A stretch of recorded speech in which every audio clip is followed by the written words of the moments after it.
A'udhu billahi minash shaitanir rajim. Bismillahir rahmanir rahim. Alhamdulillah, salatu wassalamu ala rasulillah, amma ba'd. Fillojmë me Allah, të falenderojmë dhe pretendojmë dhe falë kërkojmë. Vazhdojmë dhe jemi me historitë më të bukura, sepse janë historitë e njerëzve më të mirë, të cilët janë profetët e Allahut subhanahu wa taala. Ishim herën e kaluar me Idrisin alayhis salam, por për shkak se erdhi pak më herët profesori i Kuranit, u detyruam që ta bënim pak më të shkurtër dhe vazhdojmë me lenin Allahut sot. Nuk do ju bëj pyetje sot. Alhamdulillah, por do të vazhdojmë historinë. Idrisi alayhis salam, tham që ishte pejgamber, Jasini, Adni, Harisi, ku e ke vajnë me motrën? Allah e shëra. Do vazhdoni shumë gjatë? Urdhë? Po. A e dini se Idrisi alayhis salam tregon se ka qenë njeriu i parë që ka luftuar të keqen. Si? Qoftë ju kujtohet, çfarë ndodhi me Kabilin? Kabili tregon se u largua nga familja e tij, nga Ademi alayhis salam. Dhe mori atë vajzën që nuk i takonte, që ta kishte gruan e tij. Përveç kësaj tregohet se më mbrapa disa persona të tjerë nga bita e Ademit apo nga pasardhësit e tyre filluan që të shkojnë poshtë tek vendbanimet ku kishin krijuar Kabili dhe familja e tij tashmë. Atje poshtë njerëzit thamë që nuk kishin një mësuesi të mësonte rregullat, fen, edukatën, moralin, dhe kishin filluar të silleshin keq, kishin filluar të bënin padrejtësi, gjunafe, vepra nga më të ndryshmet dhe vepra cilët ishin të rënda. Dhe duhej që njeri ata t'i kundërshtonte, madje dhe t'i luftonte, sepse kishin të i kaluar kufij. Ishte pikrisht siç tregohet, sepse është nga rrëfenjat, se ishte pikrisht Idrisi alayhis salam i cili i luftoi ata me urdhër të Allahut subhanahu wa taala, derisa ata u larguan nga veprat e këqija në cilën ata ishin zhytur tashmë. Idrisit i kalojnë vitet me radhë i mësonte njerëzve fenë Allahut subhanahu wa taala. Tashmë Idrisi ishte plak me moshë. Allahu i lartësuar e lajmëron Idrisin alayhis salam se çdo vepër që bën çdo bir i Ademit, pra çdo njeri mbi sipërfaqen e tokës, ky merr shpërblimin e tyre. Jo se ja rrëmben, ja vjedh. Jo.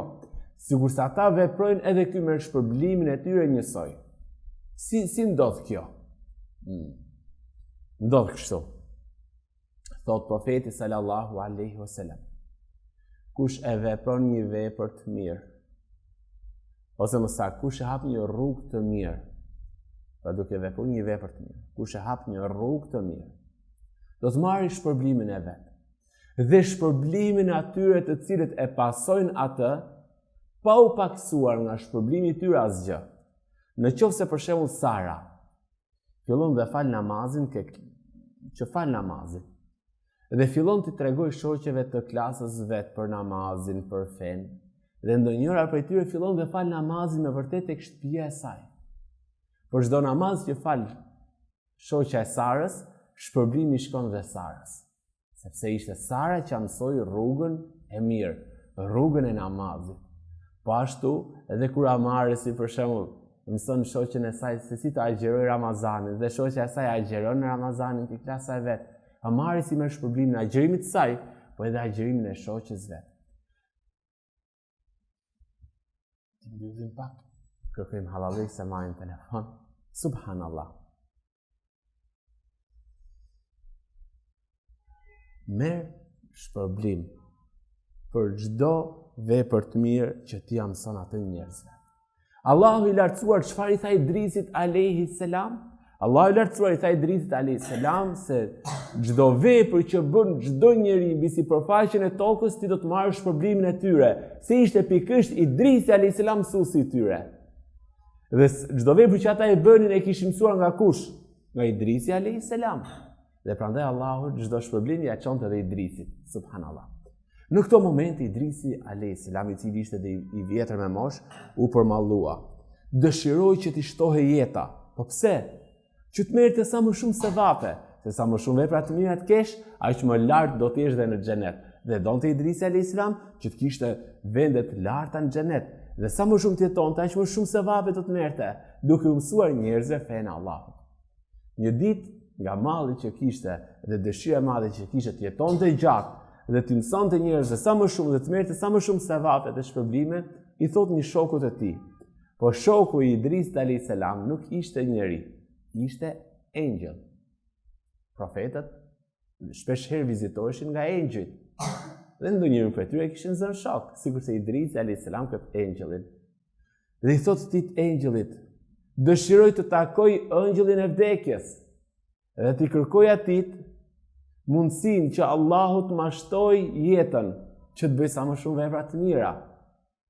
I thot ky engjëll i vdekjes, thot: "Unë mund të të çoj tek engjëlli i vdekjes, por se kërkoja vetë këtë gjë. Eja dhe hip mbi kurrizin tim." Mbahet fort mbi kurrizin atit engjëllit Idrisi alayhis salam dhe ngritet lart në qiell. Kjo është nga ato israeliate, rrëfenjat që tregohet për te. Nuk është se ka hadith nga profeti apo ngjarje në Kur'an specifik, por se kemi një shenjë në Kur'an që ta tregojnë në fund fare me lejen e Allahut. Vazhdoj. Hipi Idrisi mbi shpinën atit engjëllit dhe u ngjit ai, fluturonte lart për një qiell. Lart qiell. Engjëllit fluturojnë kështu me shpejtësinë e dritës, miliona herë më shpejt. E la Idrisi alayhis salam planetin në tokë, cili u bë dhe gjithnjë më i vogël. Subhanallah. Dhe u ngjit lart për një qiell. Derisa arriti kufit e qiellit parë, i kaluan qiellin e parë, kaluan qiellin e dytë dhe çdo qiell kishte ato banorët e vet. Qielli i parë ka banorët e vet, që janë engjëjt e qiellit parë. Qielli i dytë ka banorët e vet, që janë engjëjt e qiellit dytë. Në qiellin e parë janë dhe gjithë yjet, galaktikat që ne njohim. Në qiellin e dytë ne nuk e dim se çfarë ka. Ma e dim që çdo qiell ka banorë, që janë engjëjt. Kalojnë qiellin e tretë, hynë në qiellin e katërt. Teksa po ngjiteshin në qiellin e katërt, rrugës tak. Teksa këta po ngjiteshin, po zbriste engjëlli i vdekjes. Takojnë në qiellin e katërt. Në ato momente, engjëlli i vdekjes i jep selam këtij engjëllit që ishte pikërisht çfarë? Shoku i Idrisit alayhis salam. Ky engjëll, pasi që ja ktheu selamin engjëllit i vdekjes, i kërkoi kërkesën e Idrisit.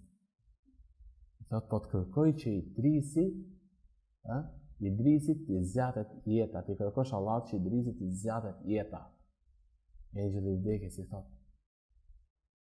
"Ti po ma bën kërkesë, po Idrisit, ku është Idrisi në këto momente?" I thot ky engjëll, thot: "Idrisi është në kurrizin tim, në shpinën time." Subhanallah. Thash, nuk them unë jo. Tha engjëlli i vdekjes. Tha subhanallah, tha. Si është urdhri dhe caktimi i Allahut subhanahu wa taala. Përse i tha ky engjëll? Shoku i Idrisit. Sepse Allahu subhanahu wa taala më urdhëroi që t'i merrja shpirtin e Idrisit në qiellin e katërt. Dhe unë po mendoja, si do t'ja marrë shpirtin e Idrisit alayhis salam në qiellin e katërt dhe ai është në planetin tokë. Si do ngjitet ai lart në qiellin e katërt? Teksa po zbrisja, këto mendime i kisha në mendjen time. Dhe ja ku Allahu subhanahu wa taala e solli pikërisht këtu. Dhe ju mor shpirti i Idrisit alayhis salam në qiellin e katërt. Ndroi jetë Idrisi alayhis salam në qiellin e katërt. Thot Allahu subhanahu wa taala në surën Maryam: "Wadhkur fil kitabi Idris." Do kujton në libër Idrisit. Innahu kana siddiqan nabiyya. Ai ishte njeri i cili ishte i sinqert që thoshte të vërtetën dhe ishte profet. Wa rafa'nahu makanan 'aliyya. Dhe ngritëm atë në një vend të lartë. Kur e kanë komentuar këtë ajetin, dietarët kanë thënë e ka ngritë Allahu i lartësuar Idrisin alayhis salam në qiellin e 4 për t'ia marrë shpirtin. Dhe pikërisht aty ja ka marrë shpirtin. Kur pejgamberi ynë alayhis salatu wassalam si quhet? Muhamedi sallallahu alaihi wasallam. Unë gjit në ngjarjen madhështore që është ngjarja e Isras dhe Mirajit. Në çdo qiell që kalonte me Xhibrilin alayhis salam takonte një profet. Në qiellin e parë takoi kë Ademin alayhis salam, babain e njerëzimit. Në qiellin e dytë takoi dy djemt e tezës. Kush janë ta? Isa alayhis salam dhe Yahya. A e dini që Isa dhe Yahya kanë pas mamat e tyre motra? Pra mamat e tyre ishin motra. Te kishin tezë. Ishin çuna tezësh. Takoi kushërinjt, çunat e tezës. Yahya dhe Isa alayhi salam. Në qiellin e tretë takoi Jusufin alayhi salam, të cilit ishte dhënë gjysma e bukurisë së njerëzimit. Ndërsa në qiellin e katërt, kë takoi? Jo. Je i madh. Idrisin alayhis salam. E lidhëm pra me është? Subhanallah. Kjo është ngjarja e bukur e Idrisit alayhis salam. Bismillah.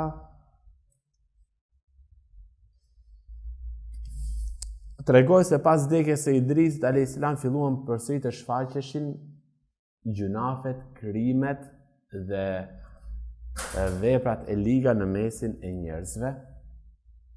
Dhe disa mësime të përmbledhura me lejen e Allahut në këtë histori.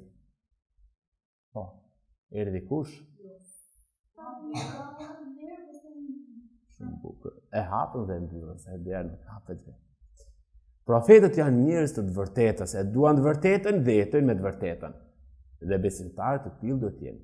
Ne jemi gjithmonë kundër gënjeshtrës. Gënjeshtra është e urryer në fe. Totalisht. Muslimani seuda çfarë? I pusho. Seuda muslimani nuk duhet të gënjejë. Më dëgjoj këtu mirë. Shikimin këtu ka. Edhe vëmendjen këtu ka. Dakor? Allahu të shpërblet. Shumë e mirë. Profetët gjithmonë thonë të vërtetën. Gjithmonë. Sepse po të gënjenin profetët, është e rëndë për ta si cilësi. Profetët asnjëherë nuk gënjejnë dhe asnjëherë nuk rrejnë. Në rregull. Ata që janë me të vërtetën, si dikunët, kanë me qenë me kë në xhenet. Me profetët. Ata që thonë gjithmonë të vërtetën, do të jenë shoqërues e profetit. Pra do të jenë komshi me pejgamberët ditën e gjykimit. Jo në xhenet, se ditën e gjykimit do merremi në llogari.